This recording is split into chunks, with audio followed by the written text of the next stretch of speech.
Hello everyone, how's it going? It's WrongTime, back at it again with another Storytime video.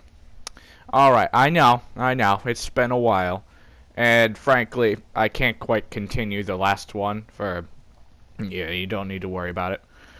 It went from, just small podcasts to more overly lengthy, and I can't quite read that in this amount of time. So, instead, I got something different for you. It's called Chief Billy Bill. You'll figure it out once I start going. Okay. As an officer of the law, I make sure no baddies are going around ruining our precious city. Thievery?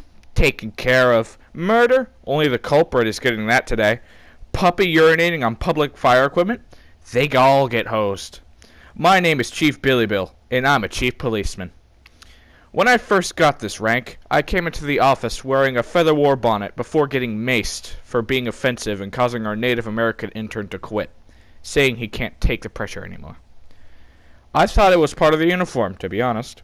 You go around hearing all this awesome stuff these chiefs are doing, and you can't deny that they must be from a family of truly beautiful and cultured people that get dealt bad hands again and again every time they offer their hands to strangers.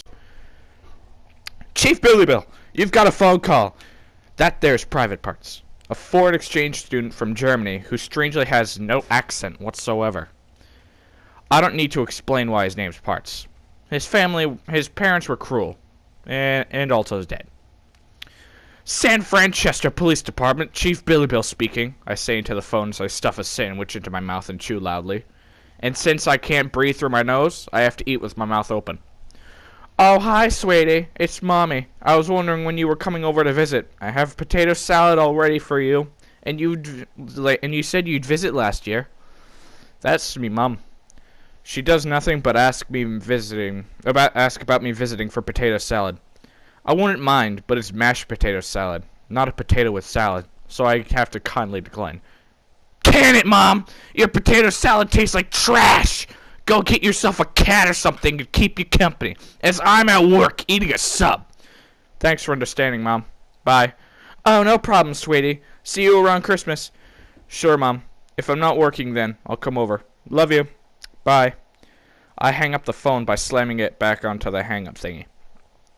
Working 7 days a week without any holidays can take a toll on a man's mind, and he may need to vent out in any way possible.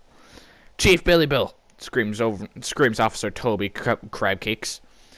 He's a bit of a generic-looking fellow, brown eyes, black short hair, and skin so pale that he's comparable to bleached vanilla ice cream. There's trouble downtown. You've been ordered to go solve the case. I'm on it, Crabcakes! And so, I dashed out the window of the building, find my car, hotwire it, and take it off for the scene. Officer Billy Bill, we got a code 136. Meet up with the rest of the people on site down there, said the radio lady stuck in my car somewhere. What is that again? You know I'm not very good with numbers, I say. That's a lie. I'm actually great with math, but don't pay attention in policeman class. I didn't pay attention to policeman class day. We got hostages being held up. Reason unknown. Suspected code 150. What? Sift, you idiot. Now go. I drive down the road at astonishing speed, swerving in and out of nothing in particular, stop for coffee, and keep going, where I find setup on the street. I was told you needed a hero, I say, striking a pose so perfectly sexy that any mere mortal would have gone blind. We got some guy holding up hostages, and we think that he wants to rob the place. But I don't know for sure, said Sergeant Berated Beard. The man was stuff of legends.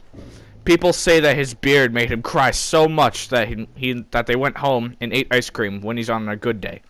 When he's not, yeesh. So what would you have me do? I ask him, not bothering to get out of my seductive pose. We want you to sneak in and detain the suspect, you pervert. Now go and put on a t-shirt. That one seems to come undone so easily, shouted Berated Beard's beard. I tried to hold back my tears, and I got a new shirt out from the trunk of my car. After I was properly dressed, I tiptoe up to the building, sit up against it, and do a quadruple backflip through the window, smashing it without making a sound. I was so sneaky that the man holding up the hostages never even saw me, and so I dragged him out the back window and placed him in a police cruiser with handcuffs. And after a few seconds, he realized what just happened. All in a day's work, I say, striking a heroic pose again. Good. Now take a shower. You smell like that guy over there, said Braided Beard's beard, pointing at the man in the back of the cruiser. As I tearfully slump back to my car, I pick up the little radio and tell the woman in my engine that I got everything taken care of. She orders everyone to leave. As I look back, I see the hostages still sitting around playing with rope around their hands and feet, to which I had to ask myself, why don't I just leave? That was truly impressive stuff you did back there, Chief Billy Bill. You didn't botch it up, said Toby Crabcakes. What? I have a little faith in your hero, dinner man. Speaking of which, would you happen to have any of you lying around? I don't know what to say to that. I mean, I have strands of hair in my comb, if you were a freak. No. I mean crab cakes. Do you have any? Oh, yeah. It's the only thing I ever eat. Here you go. I may have forgotten to mention, his name was self-proclaimed. So, what did you do today? I asked him with a mouthful of crab cake. Well, me and this guy were chosen downtown to go deal with some kind of ninja assassin running rampant through the streets, throwing shurikens at signs and causing a lot of distress. He looked at someone so hard they passed out from the pain. So how did you deal with that? I asked, finishing my crab cake and now just holding a tiny plate slightly awkwardly. I went to a temple in the highest mountain in Japan and learned to master the ways of kick-jitsu. And when we went back to face him, we punched the guy until his ninjutsu could not outperform our combined mastery of kick-jitsu. What was left of him was only a head and vital organs.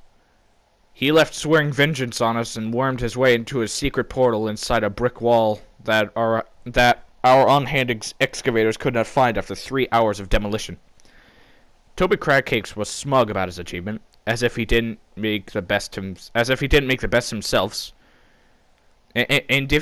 best himself, sorry, I would probably say something demeaning.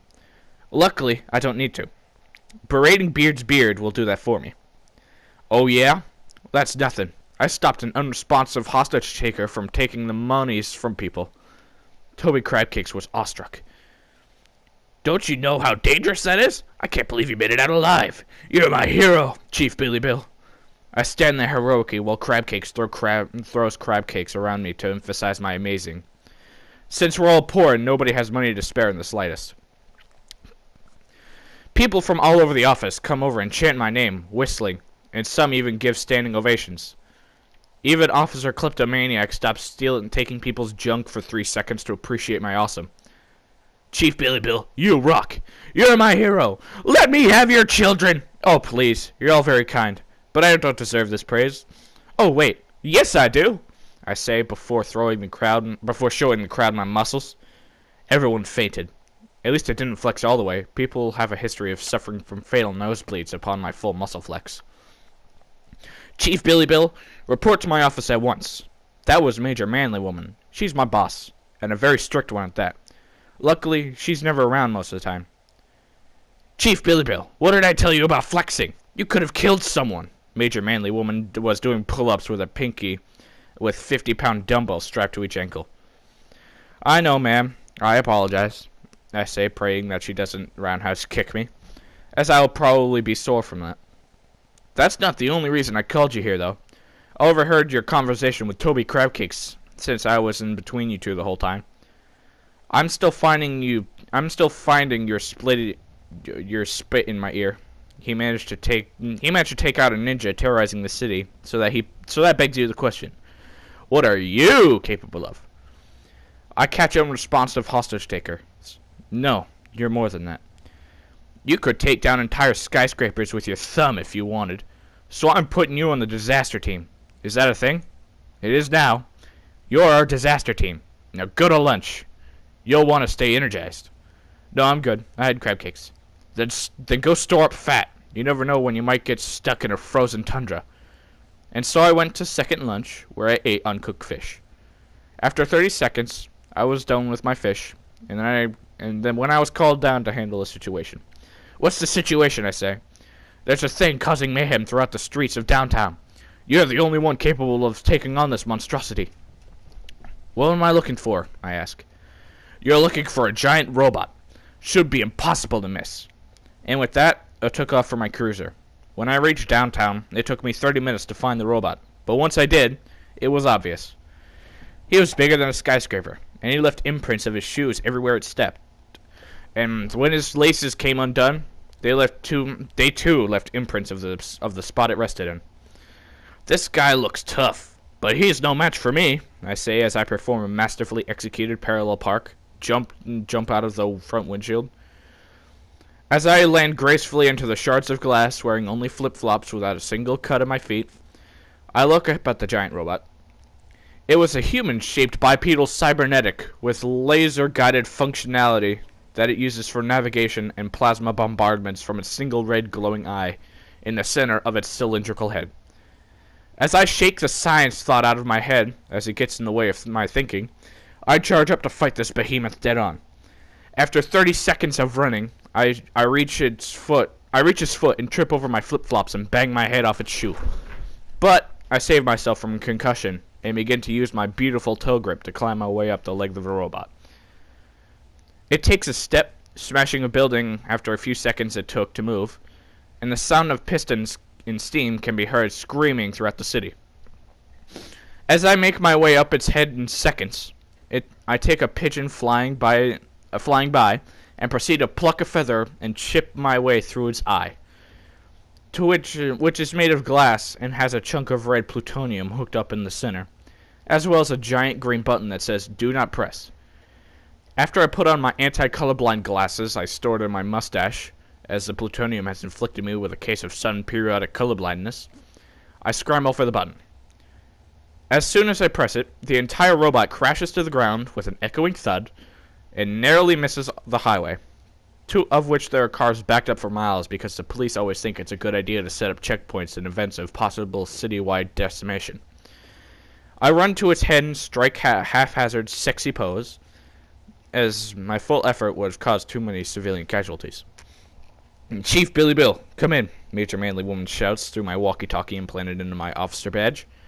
"I just heard a giant robot crash into the cement so hard it left a permanent cyborg imprint on my bread with a sonic boom. Did you take down the robot?" "Why, yes, Major, I certainly did," says a fan of mine who can do a perfect impersonation of my voice. She's creepy. I'm not paying anything with a credit card around her. "Good. Now listen. Everyone at the office thinks you're a phony because someone who can talk loud, and they all hate your guts now. Come back right now and fix the mess." "Why don't you?" I ask, tiptoeing my away from the fan back to my cruiser. "Because I hate your guts. So you do it, burly man." Fair point. I ran the remaining 3 inches distance back to my car and stepped on the clutch within seconds I was back at the police station, where I found people ranting with anti-Chief Billy Bill signs in their hands saying that they wanted to save the whales. When I asked one of them why, they attempted to slap me, but I narrowly dodged the killing blow to my self-esteem. Private Parts said that you ate some of Toby crab cakes, and as we all know, crabs come from the ocean, along with plankton. And since crabs and plankton live together, that means they're family. And upon eating crabs, you're eating plankton. And we all know that plankton are the main food source of whales. You're starving whales to death. For shame. The person who stopped in for 3 minutes to pick up pennies from under all the seats. So, I'm preventing overpopulation by eating those crabs, which kills a small amount of whales to save thousands down the line. Checkmate, freeloader. Now, go check the washrooms for change.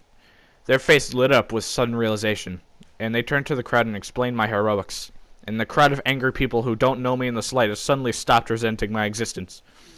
"Chief Billy Bill, you silver-tongued buffoon!